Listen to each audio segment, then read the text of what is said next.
Greetings, maniacs, New Englanders, and everyone else. As you might have guessed from my attire, this video comes right after my previous video. But I don't think you came here to see what I wear, so I figured that I wouldn't bother changing, because you would probably be able to tell anyway. So, the previous videos that I've done have been about Maine ballot specifically, but as I've previously said, I want to get involved in politics, philosophy, and pop culture when and where it pertains to Maine, this great state that you and I are living in. And so, I have an app on my phone that I use quite frequently, and I'm pretty heavily involved in it. It's an app called Newsbreak, and it gives you news articles from across the spectrum, from sources that you might not have otherwise seen, probably read, maybe even heard of. So I found it really helpful for getting me involved in the situation across the board. And it's also a really good way for me to see what local Mainers are thinking and feeling, because there are a lot of Mainers that are also on this app. And I think that that's helpful because you get a real taste of how people across the state are feeling. And so I wanted to introduce a segment where I kind of talk about some different headlines in the news and fixate on them a little bit from a different independent perspective. I will do more with Maine's ballot. It's something that's heavy on my heart, and where we're still a month away, there's still time to make videos and to help get more awareness out there. So as far as this video, I found 3 different articles that I just kind of wanted to touch on and talk about. One of them involves the ballot, so I thought that was important. Maine Secretary of State supports 2 ballot questions that would tweak referendum law. And reading that article by Maine Morning Star, as always I'll leave it below, I kind of changed my opinion about questions 7 and 8, or 5 and 8, I guess. It broke it down in a different way. And 5 and 7, not 8. I need to go back and look. We'll read it in a minute. It changed my opinion though. Another one is by WGME. It's heartbreaking. Maine lawmakers introduce bills aimed at protecting homeless encampments. And then the last gem that we're going to go over is this great bit of news. Maine is set to see some of the nation's biggest home price hikes. That comes from Bangor Daily News. Because as if buying a house wasn't already hard enough, it's going to get more expensive. But then once you buy it, you have to keep electricity on, and that's expensive. You have to keep gas in your car to get to work, and that's expensive. And food is getting more and more expensive, so realistically, it's becoming unattainable. And that's heartbreaking, because young couples, individuals in their 30s, 40s, even in your 20s if you're smart, should be able to buy a house. It's fundamental to a democracy to own your own property, to be king of your own castle, to have your own dwelling. That's fundamental. And we have the space for it. I'm not saying give free housing to everyone, but we're clearly in an issue where home prices are going up and homeless people are getting evicted from any safe area that they could have. So I guess let's just get into we'll start with Maine Secretary of State, and the last 2 kind of go together. So I thought this was important because my understanding of these questions, my phone is loading. For some reason I'm having very bad service. It could be because I'm upstairs and might need to get a Wi-Fi extender. I'll look into that. Also, I realized after I was done recording that my microphone wasn't plugged in, so we had audio from the camera itself, and got the noise of the computer, so it's kind of bad. I'm not going to go back and re-record it. So, sorry, but I'll have a more comprehensive video, as I've said before. This is really not loading. Let me get off of Wi-Fi.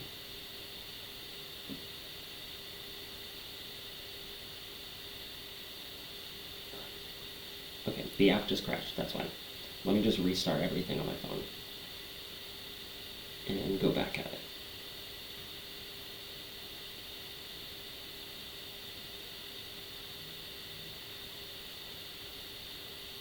Okay.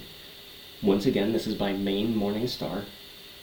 Maine Secretary of State supports 2 ballot questions that would tweak referendum law, by Anne Marie Hilton, 1 day ago. So, in 2021, lawmakers, there was a lawsuit, and the courts determined out-of-state people can gather signatures under the First Amendment. So someone from Rhode Island can come up here and start knocking on doors and can collect signatures. Circulator, I looked up the the legal definition. This is from lawinsider.com.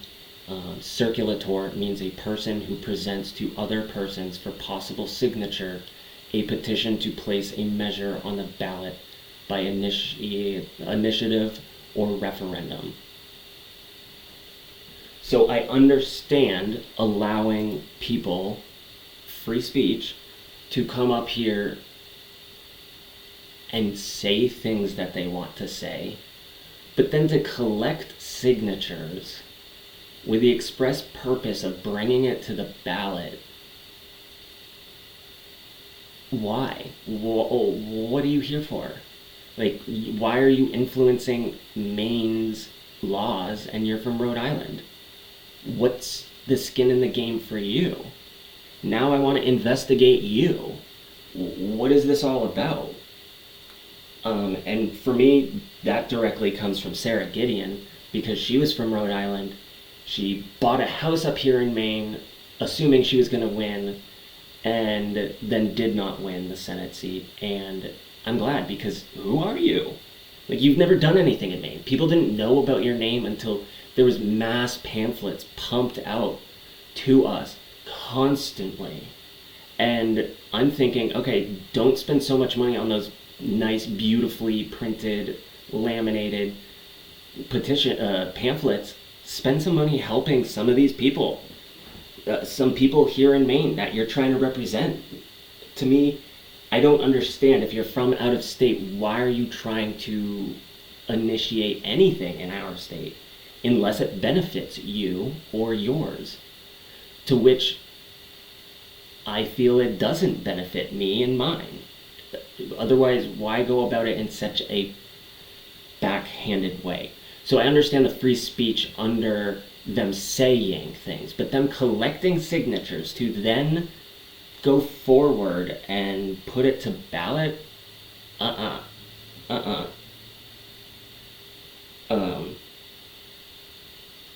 So this one, question 5,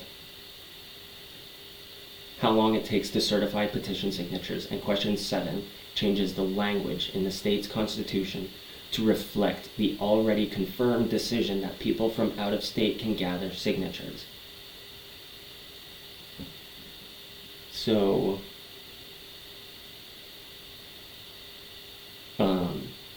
that's how question 5 reads. But this is where it started to make sense to me, question 5, because when it comes to an election, there is so much that they're already focused on, paperwork and all these other things, that to then have something put in a week before an election date, and it's expected to then be able to be gotten to and go through when there's this monumental thing going on in an election, especially if it's swapping hands. That's a big move. So what they're saying in question 5 is that they want specific time to focus on the election, and they're given that specific time, and then after that specific time they'll focus on everything else that they're supposed to.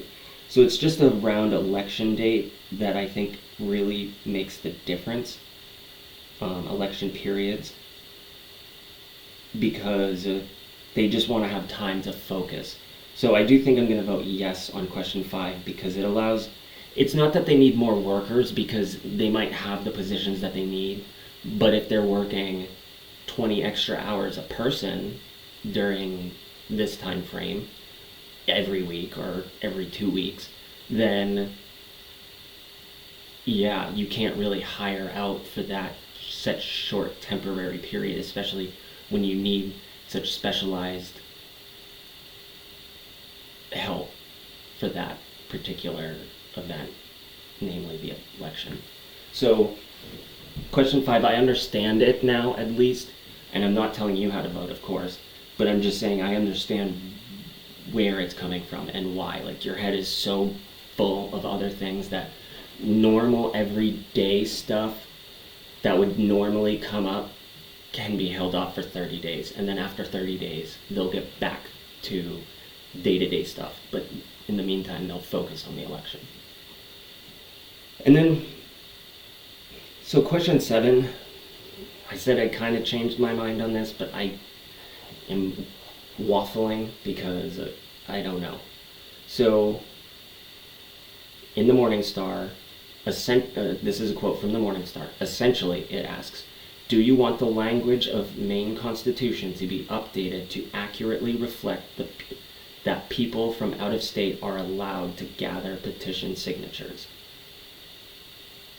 If you vote yes to this question, you are agreeing to a housekeeping amendment to ensure that the constitutional language reflects the reality that out-of-state circulators are allowed to gather petitions. So it's a language change. Let me see who says this.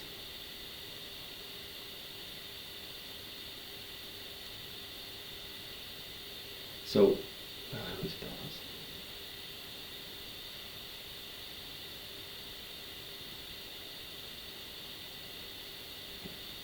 It introduced this person very early on, apparently, and I missed the name. Okay, so Maine Secretary of State Shenna Bellows says, we think it would be a good idea to amend the Constitution so that everyone reading the Maine Constitution understands that signature collection can happen by out-of-state voters, she said. So I guess I like the fact that they have to come and check with the Maine people in order to alter the language within our Constitution. Part of me thinks like, okay, well, if it's federally illegal, wouldn't it just automatically change language? But then it's such a intertwined thing, and there's a bunch of jargon that has to be pretty specific. I have my associates in paralegal studies, so I've spent some time looking at legal forms, and I understand to a degree how they work, and it's not that they're confusing or obfuscated on purpose. It's because they have to be very articulate in how they specify things for there to be little to no confusion. So I like the fact that they come to us and they ask us about this before just changing it. That being said, now I want to look into the lawsuit that changed this back in 2021, because I think they're saying it's constitutionally free speech, but it's not speech, it's collection, which I guess is a form freedom of expression. So that one's tricky. Question 8 is still kind of up in the air for me, but that article by Maine Morning Star was very helpful. So now we're going to get into 2 articles that combine together. And so I guess I'll start with the biggest price hike, because housing is becoming unaffordable. I mean, people are fleeing here from other states where home ownership is being bought up by BlackRock and other investment groups. So average single family homes are being bought up at an incredible rate, and then they're being flipped back and rented to people at an exorbitant rate, forcing people into a rentership lifestyle, which I'm pretty vehemently against. If you want to, that is your freedom. But I do think our democracy is based upon having our own space, our own home, our own dwelling, homestead, settlement, our own. And it just feels better when you do. And it's not for everyone, but it's for a lot of people. And for the people that want it, they should be able to get it. Hard-working Mainers should absolutely be able to do it. But now there's a multifold problem of people from out of state and other countries coming in. It's not so much that our jobs are getting taken up, because I see so many help wanted signs every day. I drive an hour to work, so I see quite a bit of distance. And so I see help wanted signs all over. So it's not like people are coming and taking our jobs, but they are taking our housing, and that's a concern. Because someone that's been living in Boston for 2 decades is used to higher rates.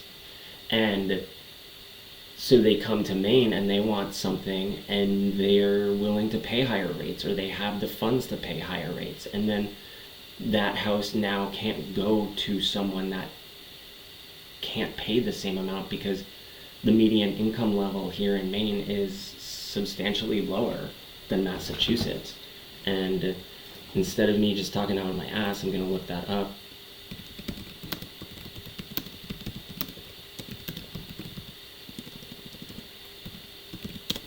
Median income level of Maine. This is from Statista.com. U.S. Maine median household income from 1990 to 2022. In 2022, the median household income in Maine amounted to $75,160.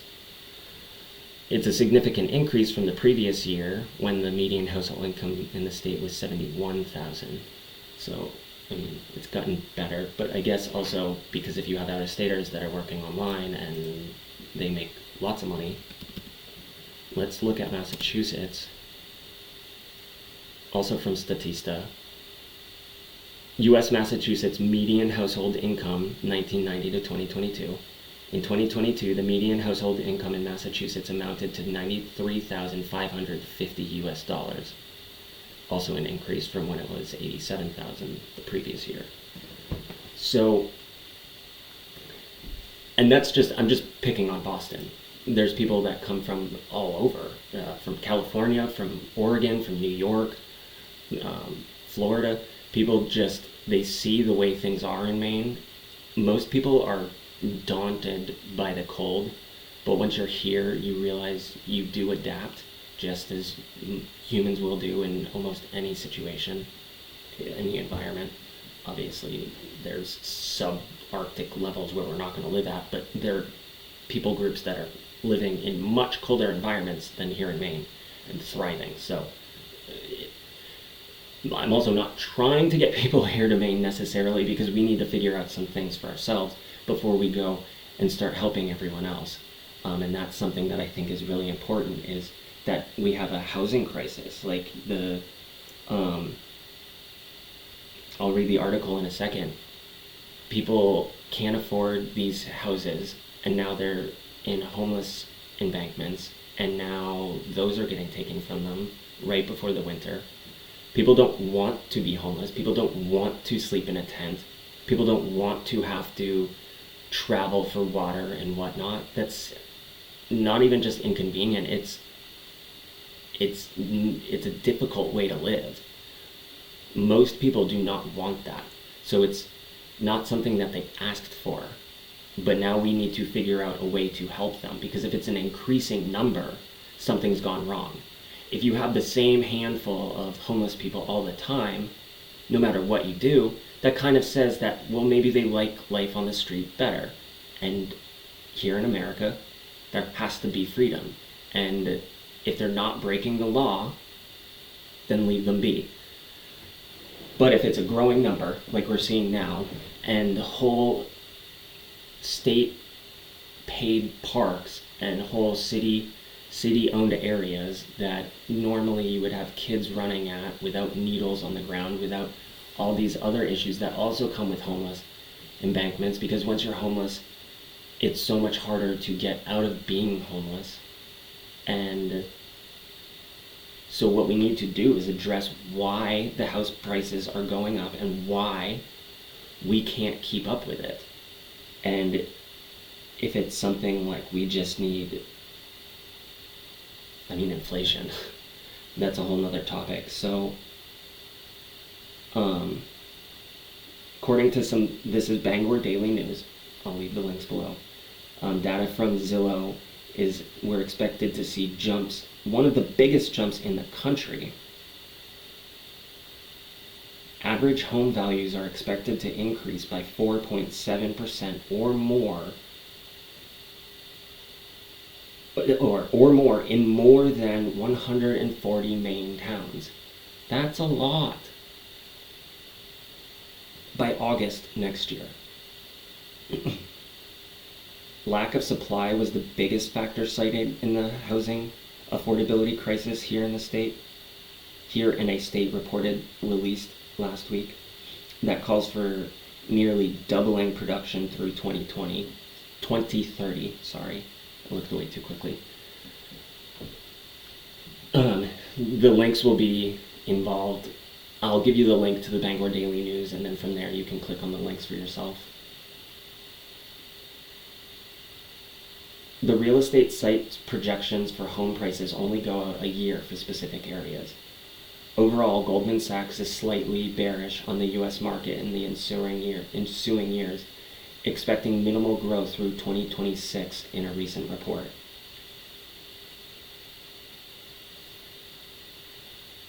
The average Maine home value is nearly $390,000. And you need to make $109,000 to comfortably buy a home at that price. And our income levels are $75,000, median income levels. So if you're a single parent, what are you going to do? If you're single, what are you going to do? Like trying to buy a house to find a mate, like goodbye. Hikes in the capital area. The largest increase will hit the Augusta-Waterville area, where Zillow predicts values will rise 9.1% in the next year. The increase would be the 11th highest in census areas across the nation.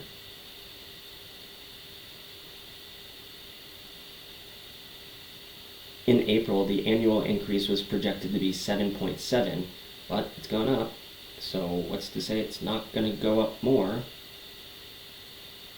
And then the next area that'll see the highest hit will be Lewiston, metropolis area, at 7.9%. In Portland, the average home was valued at $529,000, $220 in August. Zillow forecasts that will have increased to $543,509 by the end of November, and $567,853 by August next year. That is a $38,633 increase in a year. Do we get any kind of cost of living increase at that kind of rate? Like, if you don't have a house now, how are you gonna afford one? So then that takes me into the third article, the last one before we go. It's by WGME, by Owen Kingsley. So in a couple weeks, the encampment will be cleared out. In exactly 3 weeks, Maine DOT workers plan on clearing out the encampment along Marginal Way.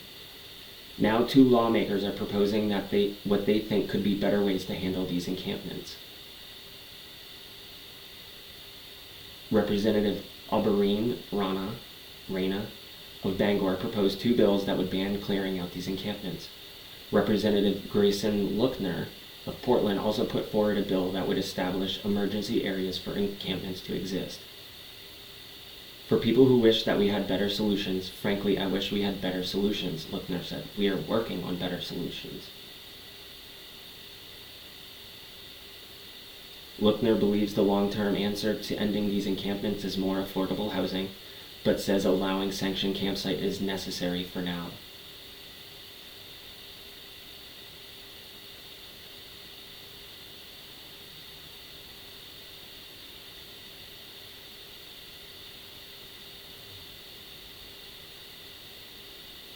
So I wanted to read and see if there was anything else of importance. Again, that was by WJME, and it's heartbreaking. It is heartbreaking that people have to stoop to living in homeless shelter, in homeless encampments. I mean, anytime you go down to Pearl Street, I'm pretty sure that's where it is, the homeless shelter. You see a lot of homeless people, and this was pre-pandemic. And now, I mean, whole campsites in the Four River Park, like that's, if you were to jump back 5 years ago, take someone from 5 years ago and put them there now, it would be pretty hard to swallow. And then what's led to this? Well, as I keep saying, the price of electricity, the price of gas, the price of food, and we could start there. And I love helping other people, but if you have a broken leg, how are you going to help someone else with a broken leg before helping yourself? It doesn't make sense. We're putting all this money towards helping immigrants from other countries, and they're coming here, and many of them can be hardworking individuals, and I hope they are. But the problem is we have our own problem here right now, and Maine people are suffering, which will only further exacerbate things as businesses have to shut down, so there's fewer jobs. And then if the people coming in don't speak the language fluently, then they can't fully fulfill different jobs. And again, I want to help. I love helping. I love people from other countries. I love traveling. I love meeting people. But just like on an airplane, they warn you to put your own mask on first. Don't try and save other people. You'll pass out and then you won't be able to help anyone. So we need to put our own mask on first in this proverbial way. I'm done with masks. So we need to put the proverbial mask on our face and save ourselves, meaning take care of Maine and Maine children especially. Like, winter's coming and it's going to be harsh. That's what they're predicting. So we need to focus on that and help as much as we can elsewhere. But until we get our own ducks in a row, then we're going to be pretty useless at helping other people. And the help we do give will just be sloppy at best. So I do agree with the representative Lochner, I believe, from Portland. Affordable housing is the answer. It's gonna take some time, but I don't know that leaving the camps there right now is the answer. Although, I mean, winter's gonna come and they have to be somewhere, and if they're separated, they're more vulnerable. At least there's a community, a sense of people watching out for people, so that criminals that are bound to be there, and homeless people are not criminals. They are different. There are criminals that aren't homeless, there are criminals that are homeless. There are criminals everywhere. There are good people that are homeless for bad reasons, not their fault in a lot of cases. So those people are now vulnerable to all sorts of evil. And so, I mean, there should be we're helping out different refugees, so maybe we need to do something. Maybe leaving the camps is the answer. maybe it just needs to be a short-term thing, so then Portland comes up with certain edicts that they have to abide by throughout the winter, because it's coming. It is coming soon. So if we can't figure it out before the first snow falls, then we should plan on leaving them there until the snow leaves, and then in the spring and summer we can figure out work on it now, so that in the spring and summer we can actually do something about it. Because we don't want lawlessness either in encampments. They can sometimes tend to have their own laws and their own rules, and the police don't have the numbers to go in and enforce it. So then it puts innocent Maine citizens at risk. So it's a heavy subject, and there's a lot to think about. Maybe I should find a good article to end a note on, because I don't want to be all doom and gloom. And I do have high hopes that as Mainers, as we get educated, as we learn more about what is going on in our state, we'll vote accordingly. We'll start seeing improvements where we would like, and so I'm hopeful. And maybe I won't end up on a good note for Maine specifically, because I'm not seeing any real good reports. Well, something that is good, if you're a skier like myself, I think it's going to be a powdery winter. So I'm looking forward to that. And snow is made from water, and water is who I wish would sponsor these videos. Water does not sponsor this video, but you should still drink some water. No joking though, source your water, because not all water is the same. Tap water has a lot of chlorine and fluoride and birth control. It's not filtered out in water districts. The antiquated systems don't have the capabilities. So all of us are actually drinking birth control. So now more than ever, it is actually important to source your water. And once you do, maybe you realize that you actually like water, because the water that comes out of the tap and what water is supposed to taste like do not taste the same. So, yeah, on that note, I feel pretty good about that. I hope you all enjoyed the video. Like I have said before, these are fun for me. I like doing the research, and I don't like necessarily rewatching my awkward self on camera, but I do it because it's necessary to get these videos out there, and I have high hopes that this will be meaningful. So I hope you tune in for my next video. And on that note, go ahead and hit the like button, and then subscribe and hit the notification bell, so that way you get notified every time I leave a video, and you don't have to go searching for me. I pop right up. And yeah, comment down below on anything that you found insightful, something that you learned, something that you disagree with. Let's get the conversation going. All right, y'all. Have a great day.